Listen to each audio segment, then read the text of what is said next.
of all times.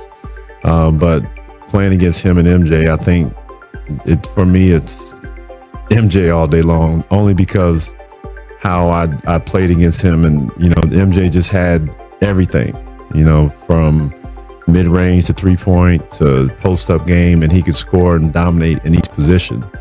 LeBron is dominant. LeBron could do so many things on the floor. And do you think LeBron's a better all-around player than Jordan? Ray Allen just publicly tore apart LeBron James's GOAT argument on live television, and what he revealed has the basketball world rethinking everything we believed about the King's legacy. This is the same former teammate who hit one of the most clutch shots in finals history, the moment that helped preserve LeBron's career narrative. Now he's flipped the script and dropped a brutally honest take about what it was really like playing alongside him. And believe me, what he said goes far beyond the game. This isn't just a basketball debate anymore. It's about loyalty, ego, and the hidden price of chasing greatness. What unfolded on that TV set in January 2025 wasn't a casual hot take. It was a deliberate takedown of the legacy LeBron has spent 2 decades building, delivered by the one person who had every reason to keep quiet. Also, let me throw something else out there about LeBron. I'm curious what you think about this, because this has never truly happened before. LeBron is at once the player of the present and the player of the past. And so, yes, he is still playing right now, but that don't necessarily mean he belonged to you if you're calling, let's just say 11 years old, right? Like, he's been there forever, but he's the old guy to you, right? Your guy is probably... The sports world woke up to pure chaos on January 8, 2025. Ray Allen, a man who had spent years avoiding the endless LeBron debates, sat down for what was supposed to be a routine interview about life after basketball. The conversation began calmly, touching on his business ventures and philanthropic work. But then the tone shifted. One simple question changed everything. With LeBron potentially entering the final stretch of his career, where does he belong in the GOAT conversation? What followed was nothing like the safe, diplomatic response fans expected. Ray leaned forward, locked eyes with the camera, and delivered a statement that instantly sent shockwaves across the globe. There was no hedging, no everyone's great in their own era explanation. He went straight to the point. He spoke about the difference between playing with a true leader and playing with someone who only believes they are one. He said that when you share the court with a real GOAT, you never question intentions. You never wonder who will take the blame when things fall apart. There's just trust, and that trust, he said, is what separates the greatest ever from those who are merely elite. The studio froze. The panel sat in stunned silence as producers scrambled behind the scenes. This wasn't planned. This wasn't part of the rundown. And Ray wasn't finished. He went on to say that statistics never reveal what really happens behind closed doors. They don't show who gets praised after wins, who gets blamed after losses, or the politics that shape a legacy. They don't expose how some players rise by standing on the sacrifices of others, while making sure those same people are forgotten. Within minutes, the internet exploded. Ray Allen's name shot to #1 on global trending lists. The clip spread at lightning speed. ESPN cut into regular programming. Every major sports voice rushed to give an opinion. But this moment felt different from every other LeBron controversy. Ray Allen wasn't an outsider chasing headlines. He was there. He was in the locker room. He hit the shot that helped secure LeBron's second championship. He knew the reality behind the highlight reels. And for the first time, he was finally ready to say it out loud. Feels like it happened in slow motion. That play did. Yeah, I mean, I watched the ball, even as I think about it now, I watched the ball, and it just kind of, it was like a real movie. It happened in slow motion, and I swear, it didn't feel like I did anything with it. It didn't feel like it was gonna make it to the rim. It just kind of, as I think about it, just kind of floated right there, and then all of a sudden, it was just like, whoop. And so you didn't feel like when you shot it, because we know, as shooters... To understand why this moment hit so hard, you have to understand the history between these two. And it's anything but clean.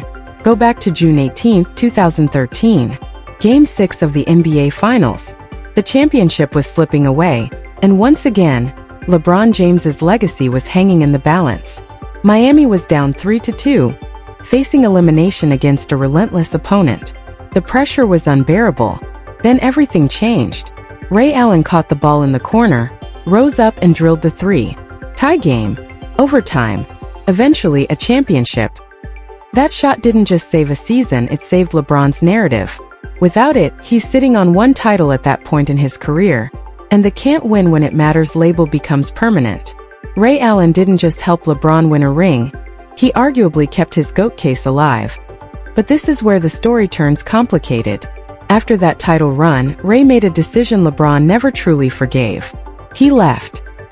He chose to continue his career elsewhere, chasing one more ring and one more chapter. From that moment on, the relationship went ice cold. LeBron didn't just distance himself, he erased Ray. No invitations to team reunions. No appearances at championship anniversary events. When Wade and Bosh reminisced about the glory days, LeBron would go silent the moment Ray's name came up. Around the league, everyone noticed. It wasn't subtle. It was personal. And to many it felt petty. Then came the Hall of Fame induction. Ray Allen thanked his coaches, his Celtics teammates, and his family. But when it came to his time in Miami, the gratitude was selective. LeBron's name was never mentioned, not once. The internet erupted. How do you leave out the star you won 2 championships with? The backlash was instant. Ray is bitter. Ray is jealous. Ray is a snake. But what if the silence wasn't about jealousy at all? What if it was about something deeper, something Ray wasn't ready to say yet? For years he kept things professional. He did interviews. He avoided controversy. When asked about LeBron, he stuck to safe answers. We won together. That's what matters. Nothing explosive. Nothing revealing. Until January 2025. Until something shifted. Until Ray Allen decided that telling the truth mattered more than keeping the peace. LeBron is your GOAT. Other than the argument of longevity, what you got? Longevity is not just in other than longevity. Longevity is part of the conversation. There are many people who have done things for a long time. They've arrived, they've learned, they've grown, they've peaked, and then they've descended. After that opening statement, the interview only grew more intense. The host, fully aware they were witnessing a moment that would live far beyond the broadcast, leaned in and pressed further. Ray, that's a powerful claim.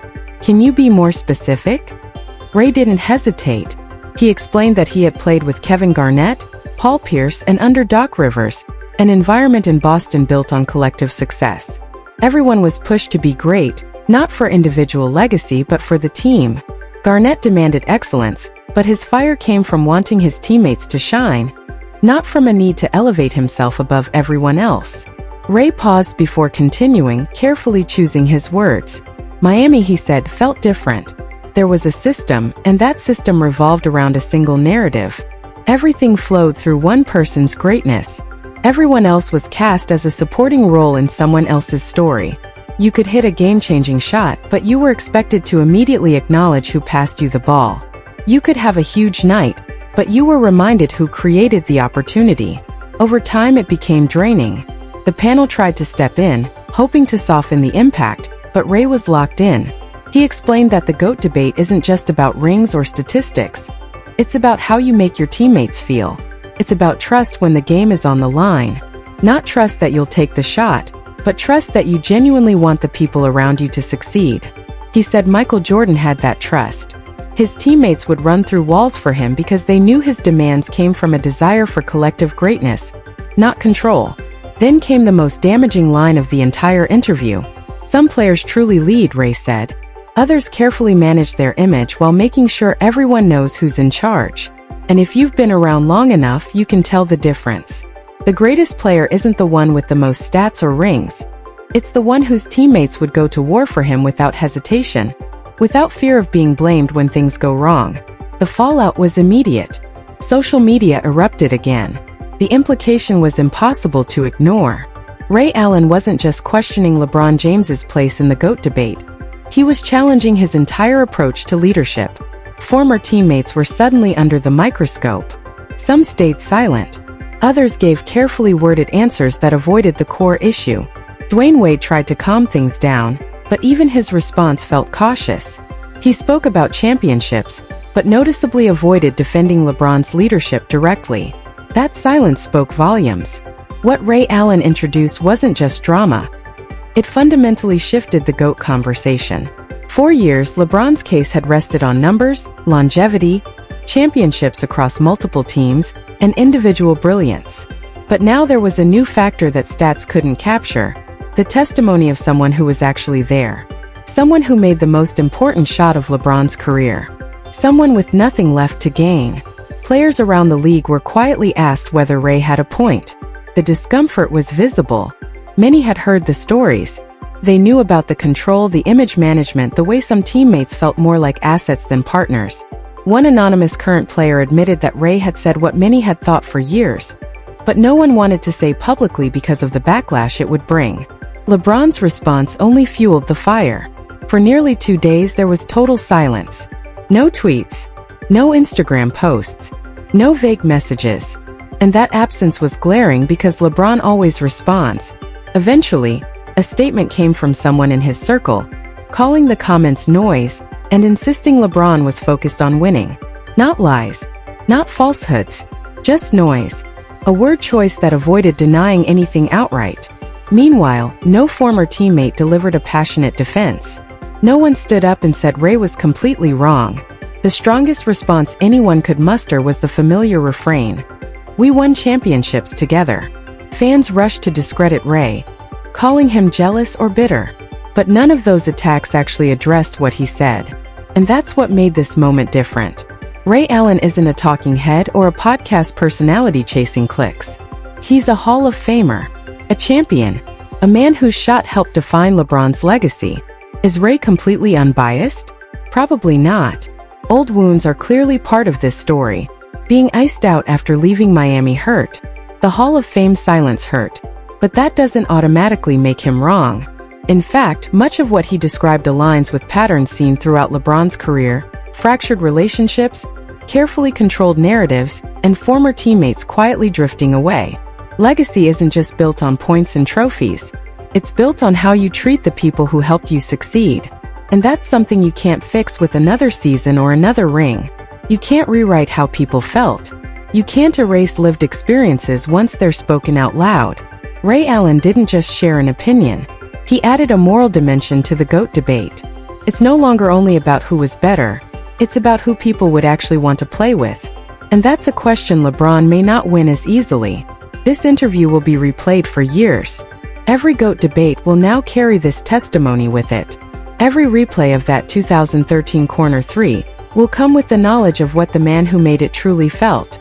That's the legacy impact. That's why this moment matters. And that's why the silence from LeBron's camp spoke louder than any rebuttal ever could. So now the question is simple.